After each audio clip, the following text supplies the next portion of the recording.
Hello, and welcome to the Games of Divinity, a Northern Chronicle.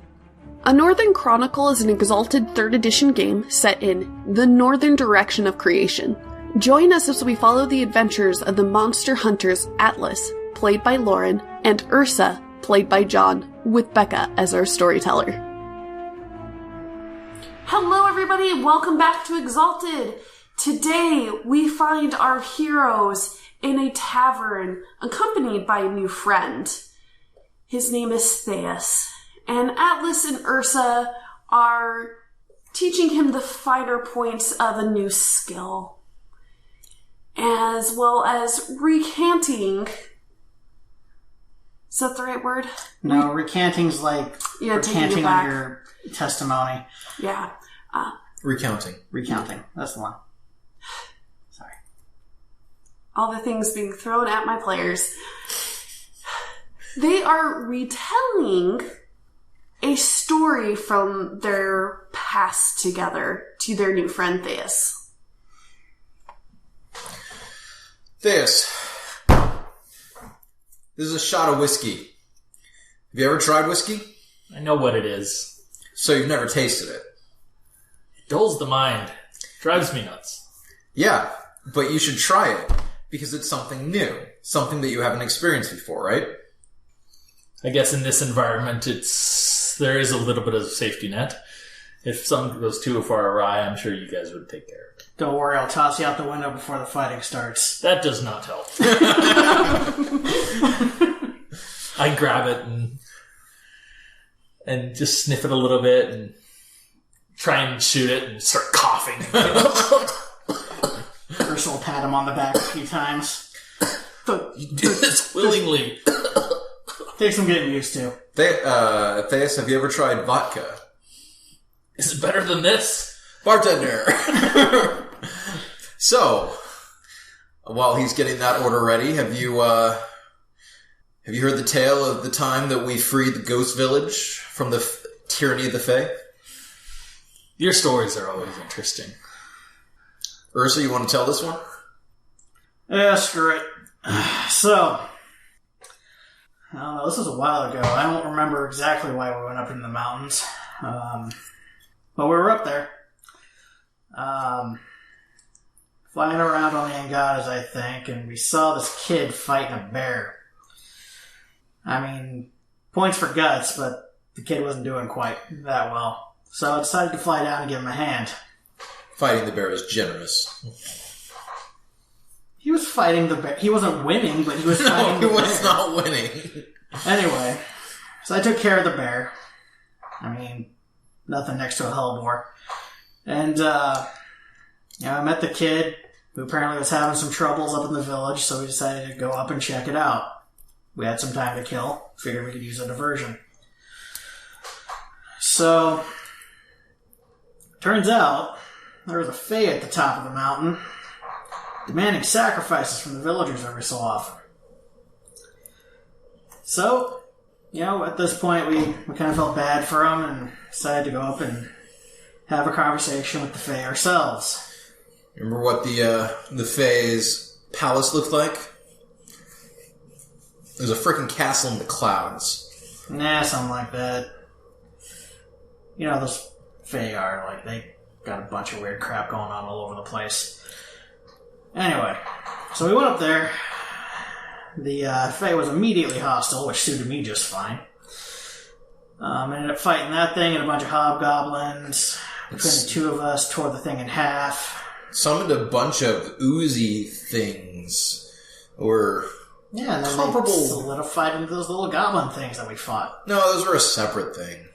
I don't know, they look the same to me. I guess everything splats the same under the... When you step on it? Yeah. Anyway, long story short, killed the thing. Went back down the mountain, had the thanks to the villagers, and got a magical stone that let us look back in time, and then, next morning, everybody but Akito disappeared. Akito, that's the kid. Yeah, that is the kid. So, since the kid was left behind, and, I'm not a heartless bastard, decided we should bring the kid along. And, basically adopted him. So the entire village disappeared because they were actually ghosts trapped in a cycle by a combination of fey magic, the stone itself, and a couple of other things. I chatted with one of the ghosts, which, by the way, they seemed pretty real, didn't they? I mean, somehow they had a kid who stuck around after they disappeared. Yeah, I'd say they seemed pretty real. Yeah, that kid wasn't one of them. I mean, as far as the kid knew. Yeah. Kid said one of the ghosts was his mom. But it turned out the ghost wasn't his mom. He was a relatively recent import. They adopted him when he was very young. They don't know where he came from what I recall. But anyway, so after talking to one of the ghosts, the village elder, from what I recall, she told me about what the deal was, and I put that together with my occult knowledge, and she said that I could basically stop the cycle. So I did. And in return, we got a Hearthstone and an Akito. A Hearthstone that, as you'll recall, Ursa, you gave to the purple clan? The violet clan. Yep. I've always wanted to see a Hearthstone. Oh, I have one right here. Pull out Flying Silver Dream, plunk it down on the table. See that right there? That gem in the pommel? That's a Hearthstone. I'd seen one before, I never knew it. And at that point, that's when the bartender comes over and puts down 3 shot glasses and pours some shots for you. Here you go, gentlemen. Actually, Ursa will slide his mug over to him and just be like, fill that.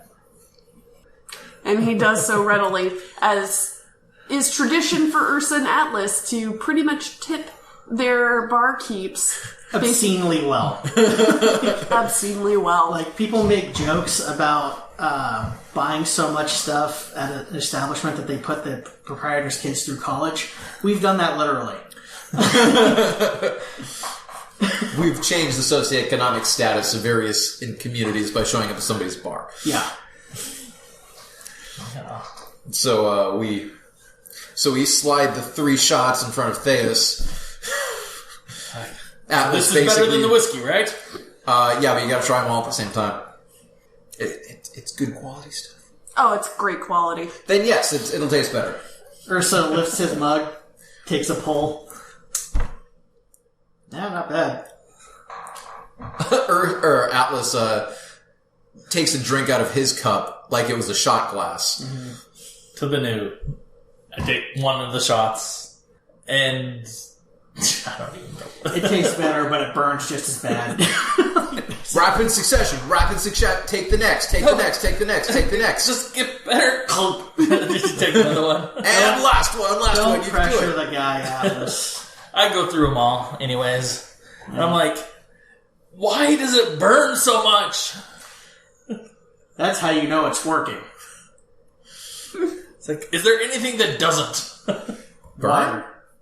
We could probably get you some fruit punch, or maybe they've got some foofy drinks. You know what? We're in the north.